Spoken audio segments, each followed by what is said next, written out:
I've been concerned for a while about a rising conspiratorial anti-Semitic far right in America. I didn't really see this coming, to be honest, in the same way that I've seen a rise in anti-Semitism on the left that hides behind anti-Zionism, comes across as virtuous.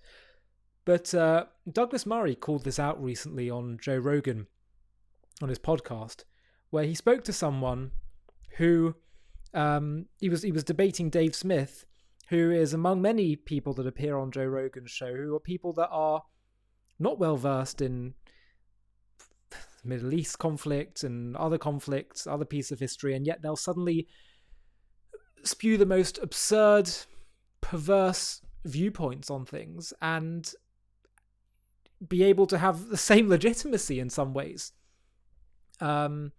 as those who have studied it deeply, in depth. And, you know, it's one thing to have opinions that aren't the mainstream opinion, fine, but at least, number one, give airtime to people who have opinions that are well accepted by experts and people that study this. But also, if you're going to have people with niche perspectives, you should also get those, the proponents of that should be people who are very well versed in subjects, because otherwise you can end up being so deeply irresponsible, you know, with the messages that you push out there. But anyway, I want to show you a clip of Douglas Murray talking about this, his whole experience on the Joe Rogan podcast, on Bill Maher recently, where he speaks about what he sees emerging as this conspiratorial right. Have a watch. Like us do, who recognize this as a big problem on the left, but also recognize the horrible stuff that's going on the right. I mean, you were on Joe Rogan a couple of days ago, a week ago, something like that. Got a lot of press.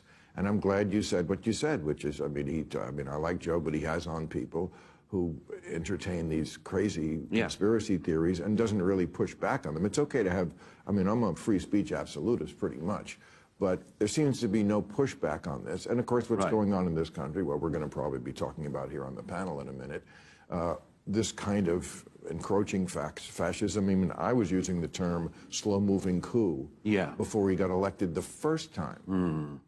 Well, the right, clearly, I mean, it's always interesting to see what happens at the point of victory. What do you do with your victory?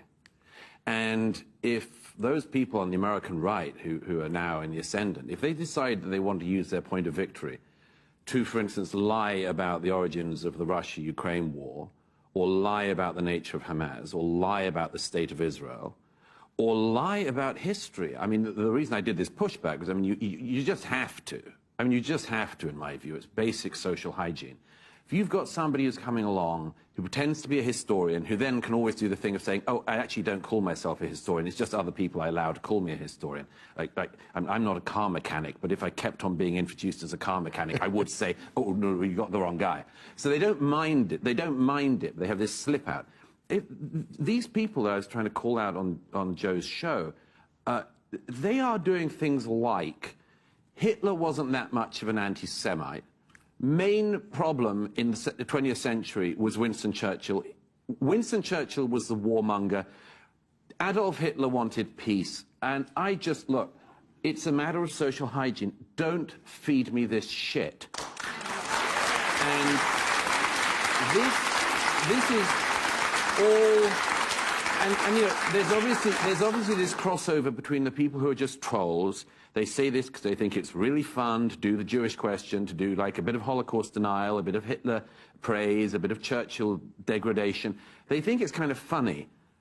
What they're watering and what's going to come up underneath them are going to be people who believe this rot. And a lot of people, you can clearly see on the right at the moment, are very happy if you can denigrate the tradition of Winston Churchill and pretend that Adolf Hitler wasn't so bad, because then you can do things like Christian nationalism. You can do really, really tough nationalist stuff. They basically... You can buy Kanye albums. That's the last stage. That's like the ultimate. After they've absolved Adolf Hitler, they want to absolve Kanye, and then they're going to get to the point of hell. Right. Well, it's a great book. Everybody should read it. Thank you. What's really interesting, I think, above all else, is that Douglas is someone that is, you know, it's not like he's coming from a far left progressive perspective that is dismissive of niche opinions that aren't in the mainstream, that's believes whatever it is the quote-unquote experts say. He's prepared to challenge conventional wisdoms.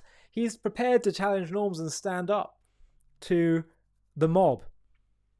But that doesn't mean that he's prepared to go along with anything and anything. And this is an example of that. And I think the lazy thinking that is being encouraged, lack of critical thinking that is giving way to these crazy, conspiratorial, often anti-Semitic viewpoints, we need to be very cautious against. I'm reminded of that joke of three conspiracy theorists walk into a bar. You can't tell me that's just a coincidence. But that is the kind of lazy thinking that we're seeing, and that's what Douglas is ultimately always consistent in. It's not about, is he always going to go against the tide? Is he always going to be the one that has a niche perspective? Or rather, is he about saying, let's always adopt critical thinking and make sure that we don't just indulge in opinions because they're controversial or agree with things that aren't well thought through and just said to be for shock value. Rather, let's just investigate things, each in their own capacity, in order to determine what's true and false. I can't remember who said this notion that it was a motto or a phrase that someone had. They said, the truth doesn't have an agenda. So we should always explore and dig and never be afraid of prodding and asking the questions. And that's what the concern is. People have already come to their destination of what they want to believe in, and they work backwards from there. So thank you, Douglas, for speaking the truth to whomever it is that needs to hear it. And I suppose we have to watch this space, because what once was seen as culturally not acceptable, far-right viewpoints, anti-Semitic viewpoints, things are starting to shift, certainly in the online world. So it's something that we need to be vigilant about and deal with head on.